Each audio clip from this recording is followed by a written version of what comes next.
They rock the stage with their tunes and get the crowd pumping. But will they ever make it big? The road to rock stardom is long and hard for local English bands here. And sure, we've got bands who've carved a name for themselves as music celebrities, but are we ready to have our own homegrown Coldplay or Radiohead? Or is it still a long way more for us before we're just as good as the big international acts out there? They've got more to learn, but because if you were to still, even they are good, right? If you were to compare them between international standard, then they are much more. They have to improve. Yeah, I prefer international music. Okay. Why do you think our local music is not good enough? No, it can be improved. It's not good enough. It can be improved. Okay. Well, I headed down to Scape last week for its weekend trip noise edition, where I caught up with some upcoming local bands and spoke to a couple of veterans in the industry to give their insight on the issue.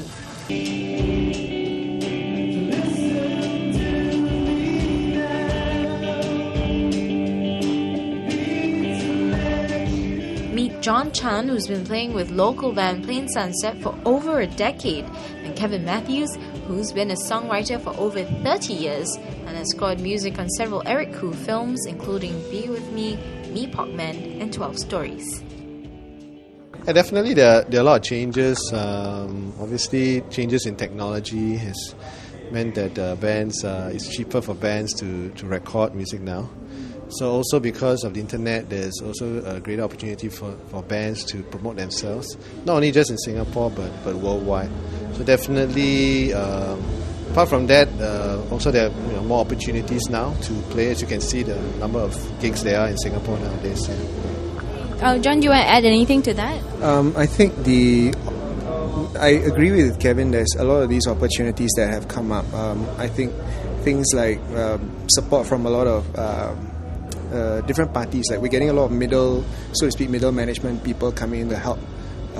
We've got like certain times companies want to come in. Like for example, for this event we had like Macbeth and then individually we've got like Gibson guitars coming in to help us and all that kind of stuff, which is something that we always used to talk about when we were younger, but never actually saw until right now.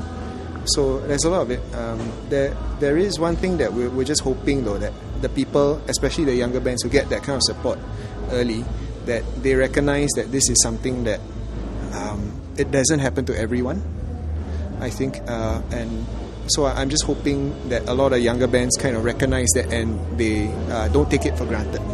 Such opportunities mean the music industry is growing in Singapore, and it's pretty clear that people are taking notice of these changes.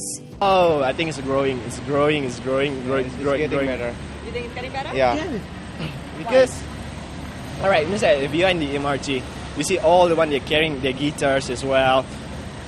Means that they train every time, they practice everywhere. It's only about time when we're going to hear in Asia that all will know the Singapore music as well. Yeah, and I think they're still improving right now. Like since it's still they're still new to it, but it's better compared to the last time. Yeah. So I think local bands are getting more exposure. Basically, that's what I feel. That's all. Yeah. But can bands here gain commercial success and bring in the moolah? I think it's not come to that point yet, because I think we lack a certain amount of critical mass.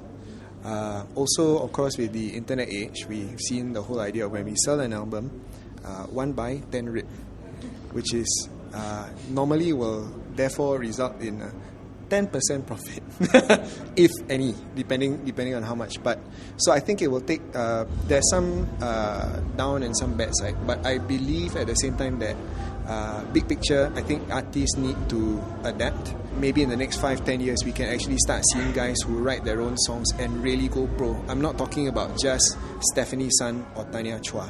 I'm actually talking about guys who can, like you're talking about a band with guts that actually goes out and does stuff. But just because it's impossible to make a living from playing in a band doesn't mean you can't pick music as a career. A lot of musicians here and just realize that there's no divine right to earn a living from your music, Because for me personally, the only money that I've really made from music is writing soundtracks for Eric Koo.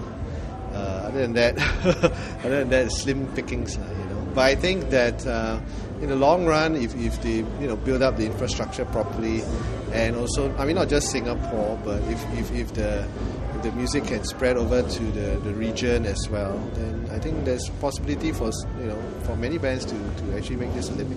And with a burgeoning local film industry, it could be a good business move for aspiring musicians and songwriters.